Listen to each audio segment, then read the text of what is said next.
Aj ty máš v tomto období zimy pocit suchšej pleti než obvykle? Ukážem ti večernú rutínu, ktorou skvele naštartuješ hydratáciu pleti a vyživíš ju. Ak robíš tú chybu, že celý rok máš jednu jedinú rutínu, tak sleduj aj moju zajtrajšiu, pretože uvidíš, že bude zas o čosi iná. Či ráno alebo večer, vždy ju samozrejme začínam môjim obľúbeným hĺbkovým čistením Time Wise 4 v 1. Po čistení si dnes urobím peeling, vďaka čomu odstránim odumreté bunky z pleti a všetky výživné látky sa dostanú kam majú. Pleť bude jemnejšia a rozžiarenejšia. Použijem mikrodermálnu sadu, najskôr krok 1, peelingujem asi tak 1,5 minútky, pleť potom umyjem a utriem do čistého uteráka. Potom použijem hydratačné tonikum, po ktorom je pleť zas o čosi jemnejšia. Keďže chceme pleti dopriať viac hydratácie, tak použijeme hydratačný super sérum s ceramidmi, ktoré ide do hĺbky.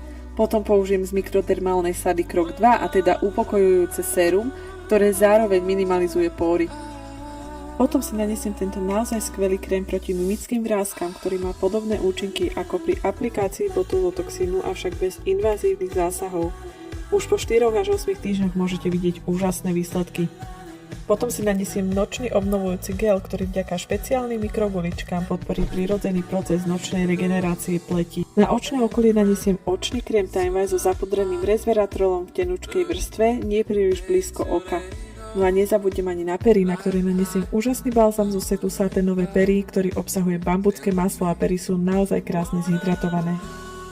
No a na záver si zvolím tento super hydratačný krém, ktorý obohatím týmto úžasným jemnučkým a voňavúčkým prírodným olejčekom. Je to naozaj prekrásna vôňa. Tento olejček si môžete pridať do akéhokoľvek vášho obľúbeného séra, krému, aj toho telového a napríklad aj do kúpela.